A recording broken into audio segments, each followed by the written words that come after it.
Hi everyone, in this tutorial I'm going to talk about dealing with duplicated data. I will show you multiple ways of avoiding duplicated data, validating it, and loading it.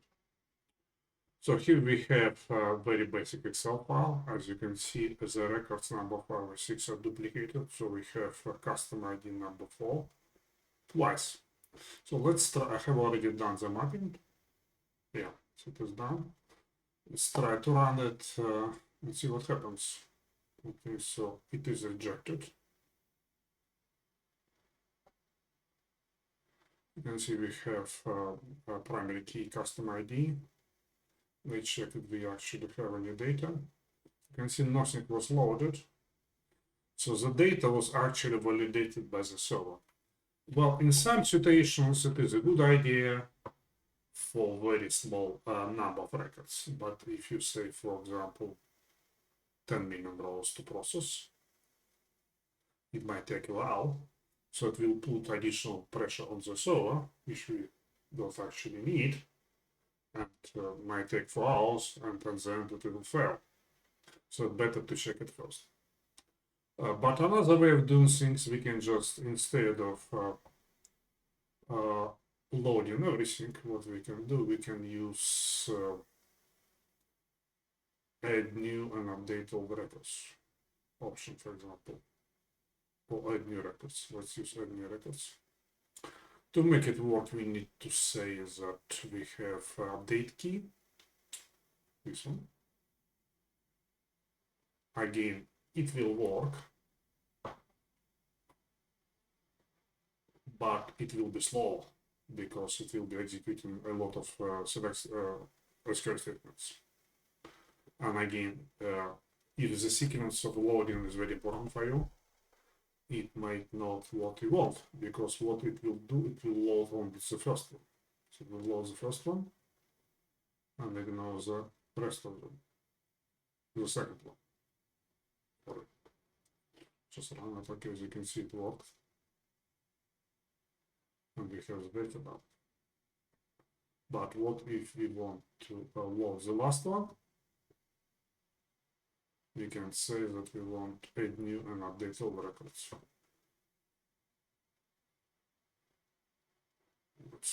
Let me just, what I will do, I will edit the file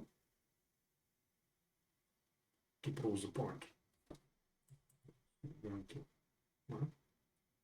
just save it. You see.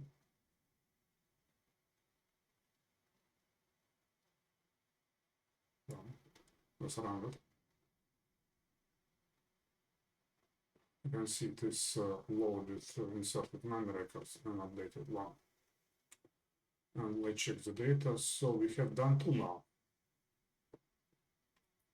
So in some cases, we can use server-based validation, but we can also deduplicate the data before loading it into the database.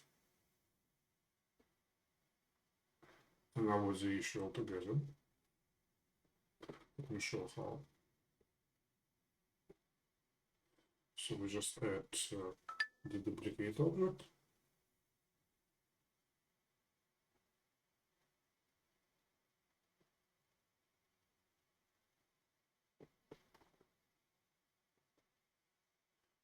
So we just select all, because that's the way we like it, and we run it.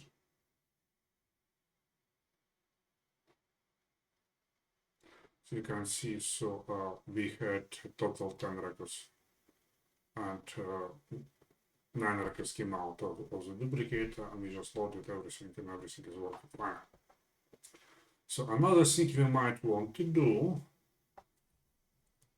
we might want to use ETL workflow to check if any of the records are duplicated. Then if there are, completely reject, stop loading.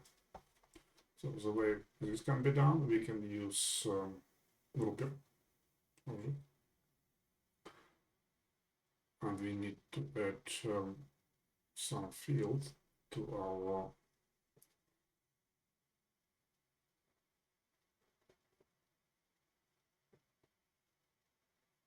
transformation which we can use for count. Okay, so we just add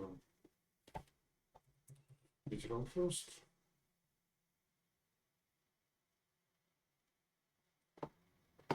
Valid to 1.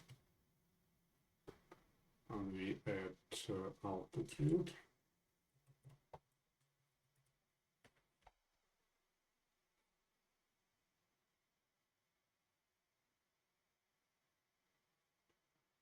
So it's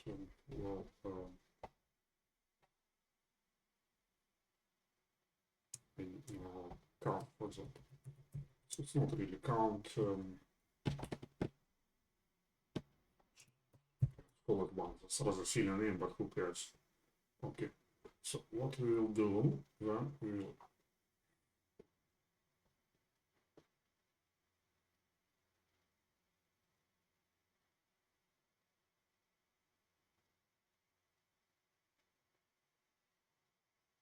group all the data.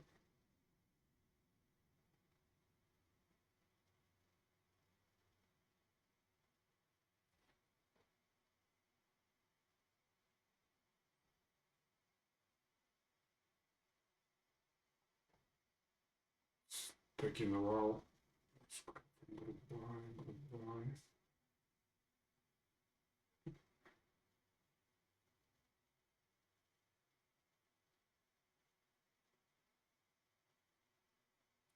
And for one,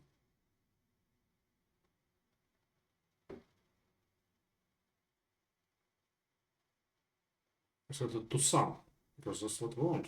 Let's sum. So if sum is fine, sorry, if sum is 1, the record is not duplicated. But if sum is 2 or higher, the record is duplicated.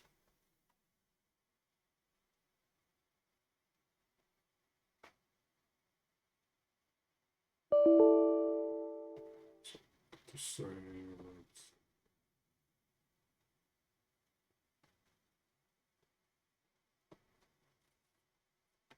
who says that life is easier? 6, 7, 8, 9, 10, 11. Not sure if you know, but you can actually, I think you should be able to copy and paste it from Excel, I believe. Otherwise, just copy it, edit it in Excel, and paste it back.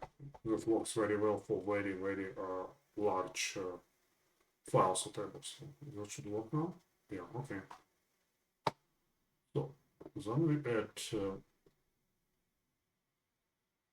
validator. And automated. And we check if equal to 1. Not if, but is.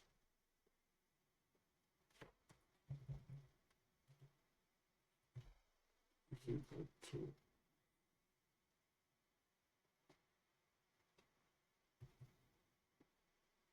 is failure, and we want to abort it.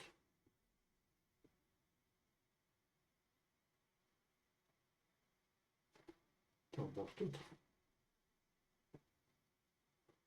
And basically what we want to do, we don't want to pass any new records to the writer, we just want to abort it. So we might have a situation that we have thousands of records and 1001 is duplicated. So we don't want to pass the first 1000 records to the writer. So the way we do it, we just use that data buffer.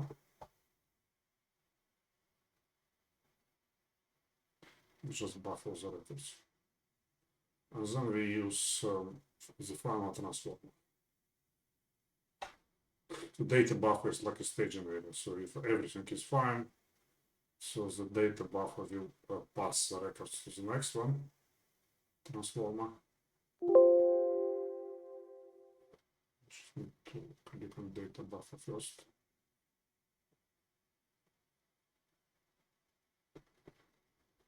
Again, we need to open one up.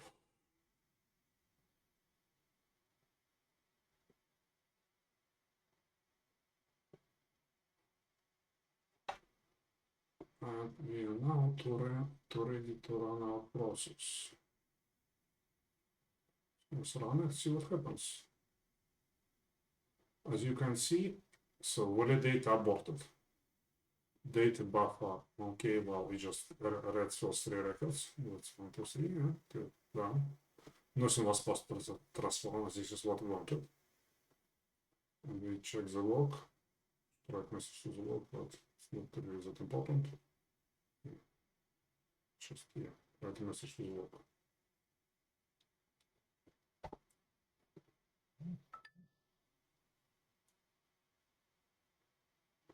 You like logging, here's a message. Okay. Another thing I wanted to tell you about the grouper. A grouper can be very handy. For example, you may say, actually, I want to group by customer ID. But if I have multiple records, like history of changes, you might have history of changes with a date. You can say, okay, what I want to do, I want to get last value for the rest of the fields. And if date is sorted, it just works. Right. That was a rather long tutorial, but I hope you find it useful. And if you have any questions or suggestions, please go to our support forum and post it there. You might be surprised how fast we will get the answer back. And of course, please like and subscribe.